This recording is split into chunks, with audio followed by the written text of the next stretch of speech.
Hello everyone, সবাই কেমন আছেন? আশা করি সবাই ভালো আছেন। বন্ধুরা, আমরা সবাই জানি যে টাকার রেট ভিন্ন ভিন্ন। মানে কোনো দেশের টাকার রেট বেশি, আবার কোনো দেশের কম। কিন্তু আপনি কি জানেন আজকের দিনে ফিলিপাইনের 1 পেসো সমান বাংলাদেশের কত টাকা হয়?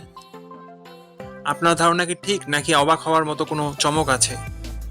এই ভিডিওটি বিশেষভাবে আপনার জন্য তৈরি, তাই শেষ পর্যন্ত দেখুন।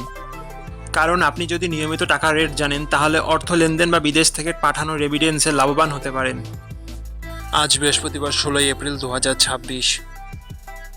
আজ ফিলিপাইনের 1 টাকা সমান বাংলাদেশের 2 টাকা 05 পয়সা, আর অপরদিকে বাংলাদেশে 1 টাকা সমান ফিলিপাইনের 0 টাকা 49 পয়সা। বন্ধুরা, টাকার রেট প্রতি মুহূর্তেই বদলায়, আর এই পরিবর্তন আপনার আয়, খরচ, এমনকি সঞ্চয়ের উপর প্রভাব ফেলে। তাই নতুন রেট সবার আগে জানতে এখনই চ্যানেলটি সাবস্ক্রাইব করুন এবং বেল আইকন প্রেস করুন, যাতে কোনো আপডেট মিস না করেন। আমার কাজগুলো যদি আপনার ভালো লাগে, ডেসক্রিপশনে ও পিন কমেন্টে সাপোর্ট করে লিঙ্ক দেওয়া আছে, ঘুরে আসতে পারেন।